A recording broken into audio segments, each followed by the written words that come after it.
So one more thing on your pull one before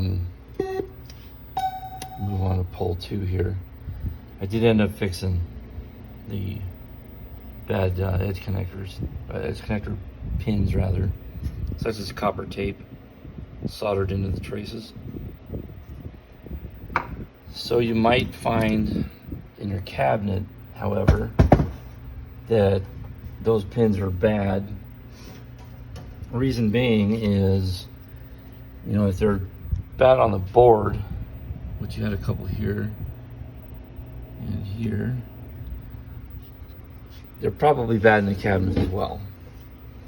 So you might have seen on KLOV, some other forums, people recommend running a ground wire from here over to here, over to here, over to here, and then out to the power supply. Same thing with a +5, there, out. That is completely unnecessary. While I don't have a problem with bypassing the edge connector in the sense that you're adding +5 here and ground here and then going out, the jump ring all over the board is totally unnecessary thanks to the size of these traces. So that ground trace right there, that's going to carry way more current than this board is ever going to need.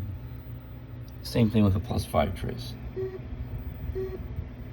It's huge. It's all throughout the board. You're not going to make it any better. You might get a 0.1 or 0.2 voltage increase, but it's not worth the hassle. And let's say you got a bad crimp back here and the ground wire pops off and it drags itself across the board. It's not going to do any damage to the board because this board only runs off a +5, but it could shut down your power supplies. It could cause traces to get burnt depending on where it makes contact with the board, but it's just not necessary. If you want to do that, do it from the front of the board on both the CPU and the video board. Run out to your power supply, whether it's the AR2s or a switcher, which you know, I recommend going a switcher with these things. However you want to do it, it's up to you. Okay, that's it. Let's move on to the repair. So this board was locked up when I got it, and as you can see now, it's not. That, again, battery area here, this area has some damage, and this area is responsible for starting that CPU, which starts the entire board. So usually what I'll do is I'll take that PAL out and I'll verify it in another machine, another board rather. That PAL does get battery acid will creep into it and destroy the PAL, but this one was good, so that was fine. It did have some trace damage, as you can see here, and I want to say there was another trace on the underside of the board I had to repair as well. So that chip got pulled and got a socket. I replaced that socket because typically that socket, again, is because it's so close to the battery, it gets destroyed. This socket was good again in this case, so that did not need to be replaced. You got an NVRAM installed for high score save, and as you can see, it works. This board did not require any work on the video board. Well, again, let's go into test mode, play all the sounds.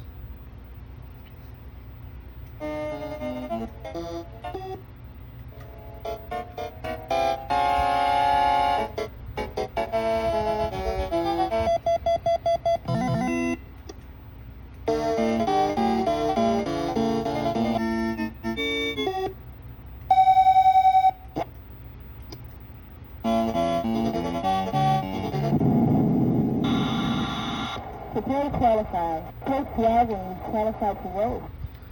Alright, let's come out of test mode.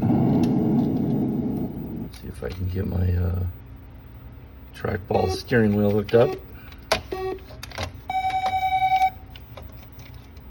One-handed, maybe. Nope, put you down again.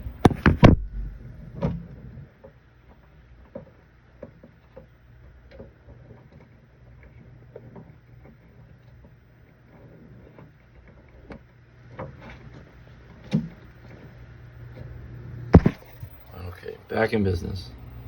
So I'm gonna go ahead and start a game. Steering works.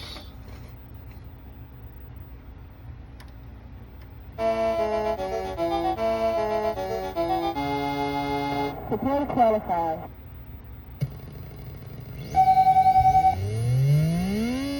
There's low gear, high gear, crash.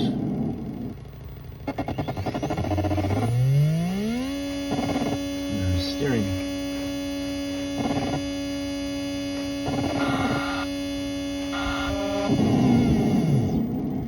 So again, I'll leave this one on the test fixture, let it cook for an hour or two, and get it wrapped up and sent back to you.